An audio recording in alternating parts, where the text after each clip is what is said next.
Hallelujah. अगर हम वचन को पढ़ें, यूहन्ना 15 और उसकी 13 आयत को, इससे बड़ा प्रेम किसी का नहीं कि कोई अपने मित्रों के लिए अपना प्राण दे।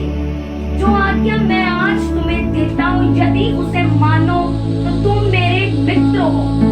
अब से मैं तुम्हें दास ना कहूंगा, क्योंकि दास नहीं जानता कि उसका स्वामी क्या करता है, परंतु मैंने तुम्हें मित्र कहा है, क्योंकि मैंने जो बातें पिता से सुनी वे सब तुम्हें बता दी।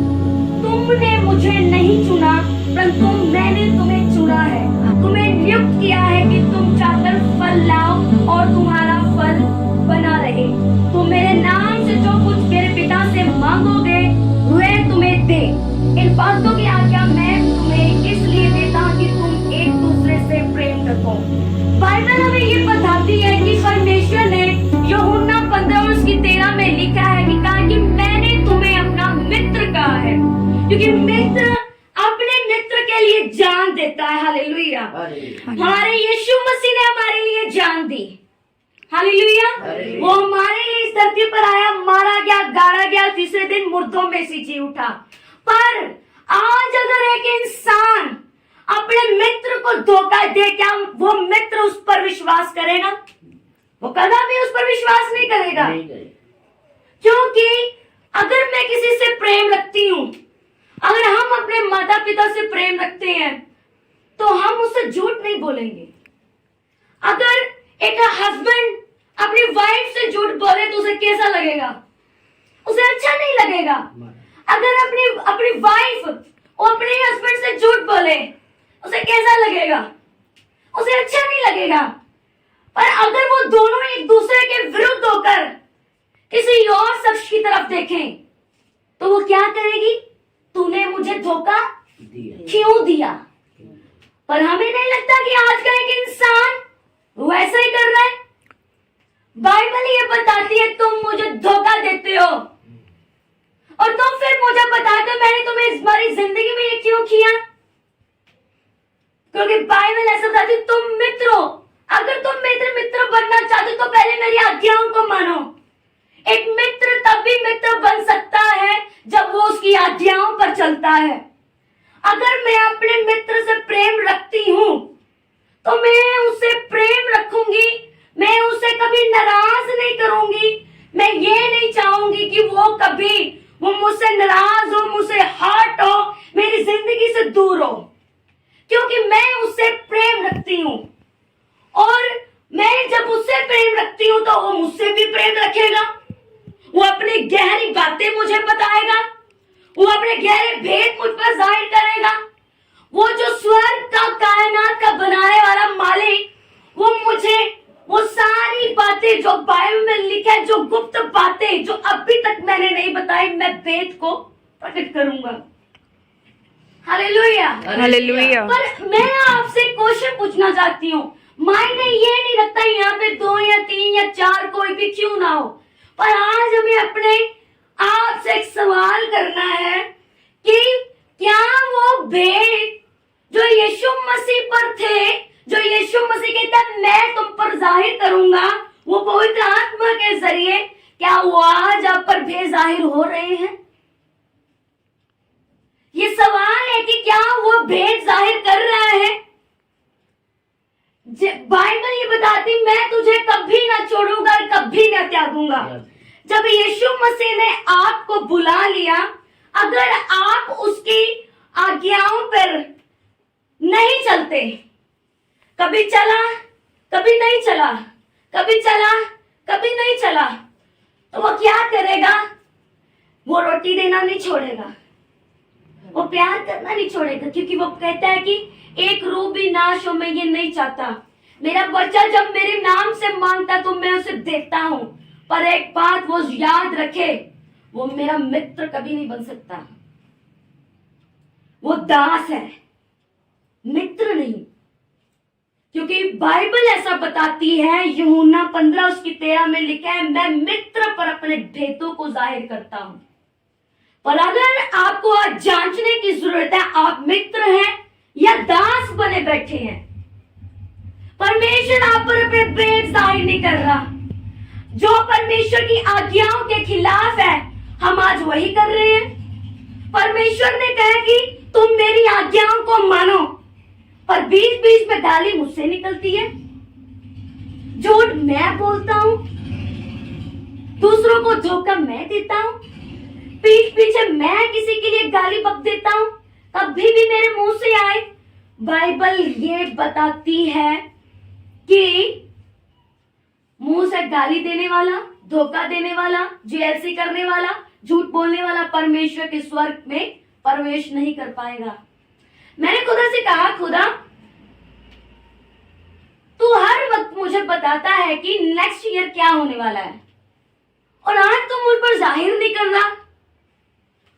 खुदा मुझे बता रहा था कि शान मैं तुझ पर जाहिर कर चुका हूं। तू खुली आंखों से और बंद आंखों से सब कुछ तू मेरी आवाज को सुन सकती है। तुझे इस बात को ये कहने की जरूरत नहीं, मैं तुझ पर जाहिर नहीं कर रहा हूं। मेरा अब्बा इस जगह पर मौजूद है और उसने यहाँ पर तख्त लगा लिया हुआ है, और वो आपकी हर एक कमी घटी को जानता है। वो आपके उठने बैठने को जानता है। वो आपके ख्यालों को दूरी से जान लेता है कि आपके मन में अभी क्या चल रहा है। अभी भी आपके मन में क्या चल रहा है वो खुदा जानता है। पर मैंने खुदा से कहा, खुदा तू मुझ पर क्या तूने मुझ पर प्रकट किया, फिर से मुझे बता। खुदा मुझ पर मेरी कलीसिया के बारे में मुझे जाहिर कर रहा है, मेरी मिनिस्ट्री के बारे में जाहिर कर रहा है। आज हम यहाँ पे इकट्ठे क्यों हुए हैं? आज ये चर्च की ओपनिंग थी। यस आमीन। लोगों को बुलाया लेकिन लोग नहीं आए, लेकिन परमेश्वर कहता है बुलाए हुए तो बहुत है लेकिन चुने हुए कम है। आप उन चुने हुए में से हो। आमीन आमीन उसका आमीन। फेवर, उसका ग्रेस आप पर है, इसलिए आप इस जगह पर हो क्योंकि आप उससे प्यार रखते हो। आमीन आमीन। आप चाहे आना भी ना चाहो, लेकिन वो आपको खींच के यहाँ पे लेके आए, ये उसका फेवर है आप पे। हालेलुया यस आमीन। हालेलुया। परमेश्वर, मैंने खुदा से बोला, खुदा ने मुझे बोला, मेरी चर्च के बारे में बताया, सब चीजों के बारे में बताया कि आने वाले टाइम में क्या क्या होने जा रहा है। और आज मैं आपसे एक प्रोफेटिक वर्ड्स को मैं बताना चाहती हूँ। आप 1 2 3 4 5 और एक मेरा गवाह, मेरा खुदावन जो इस जगह पर मौजूद है, आप अपनी खुली आंखों से देखोगे ये शान, ये क्या कहाँ कहाँ खुदा इसे लेके जाता है। और ये चर्च यहाँ की नहीं, इंटरनेशनल चर्च है। आमीन। हालेलुया। आप देखेंगे ये वर्ड्स मेरे नहीं, मेरा खुदा होता है, और आप गवाह होंगे कि उसने इस जगह पर बोले थे और वो पूरा हो गया। यस खुदा यहाँ पे यूज नहीं, खुदा मुझे बहुत सारी कंट्रीज में यूज करे। और आप देखेंगे, आप मेरे पेरेंट्स को पूछेंगे कि ये कहाँ पे, और मेरे पेरेंट्स बताएंगे वो यहाँ पे नहीं, वो कहीं और है। हालेलुया। हालेलुया। पढ़ने वाली है। आमीन आमीन। खुदा ने मुझे कहा, मैंने कहा खुदावन खुदा, और तू मुझे आने वाले साल के लिए क्या बताता? वो तो तूने जाहिर नहीं किया। फिर से मैं पूछने लगी। खुदा ने मुझे कहा, करते करते प्रार्थना करते करते मेरी आंख लग गई, और मैंने क्या देखा? मैंने इतना बड़ा एक कुआं गहरा देखा, और उसमें लोग उस नर की आग में गिर रहे हैं, और इतनी भयंकर आग, लोग तड़प रहे हैं। और वहां पे मैंने वो कीड़े देखे जो रियल में आप इमेजिन नहीं कर सकते कि उस आग में इतने भयंकर कीड़े हो सकते। और खुदा ने मुझे दिखाया ये सब मसीह लोग ही तो जा रहे हैं। हमें आज डरने की जरूरत है। उस खुदा को आप नहीं बना सकते। इस वीडियो के जरिए जितने भी मुझे बात में सुनेंगे, मैं आपसे ये कहना चाहती हूँ, आप खुदा को नहीं बना सकते।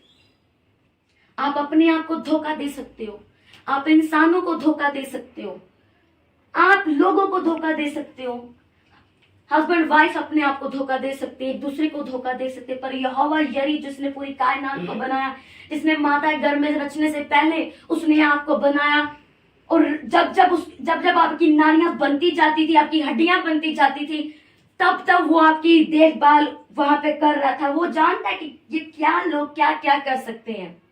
पर मैं आज आपसे बात करना चाहती हूँ, खुदावन क्या कहता है कि अगर तुम मेरे मित्र हो तो तुम पाप क्यों करते हो? तुम बाद में ये कहते हो, खुदा मुझे माफ कर, एक बार मैं तेरे लिए क्रूस पे चढ़ा, तुम तो बार बार मुझे क्रूस पे चढ़ाते हो। बोलने वक्त तुम सोचते में क्या बोलना चाहिए, मुझे मुझे कैसे अल्फाजों को यूज करना चाहिए, कैसे अल्फाज मुझे कैसे लफ्ज बोलने चाहिए, वो लोग कभी सोचते नहीं है। परमेश्वर कहता है बाइबल में लिखे कि पवित्र आत्मा को शोकित मत करो। पर जब जब हम मसीह लोग, चाहे वो कोई भी क्यों ना हो, जब वो परमेश्वर के वचन को तोड़ते हैं, कुछ भी ऐसा करते हैं, वो पवित्र आत्मा को शोकित करते हैं। बाइबल में लिखे हर पाप माफ किया जाएगा, पर पवित्र आत्मा की निंदा कभी माफ नहीं किया जाएगा। पर मैं आपसे एक सवाल करती हूँ, आप सोचते होंगे कि व्यभिचार ना करना या झूठ ना बोलना, मैं कभी कभी बोल लेता हूँ, मैं माफी मांग लेता हूँ, पर मैं पवित्र आत्मा की निंदा कैसे करता हूँ? मैं पवित्र आत्मा को थोड़ी ना कुछ बोलता हूँ, या मैं पवित्र आत्मा को थोड़ी ना कुछ बोलती हूँ। मैं तो बिल्कुल सही हूं। मैं पवित्र आत्मा को ये नहीं कहती कि पवित्र आत्मा ये यो वो,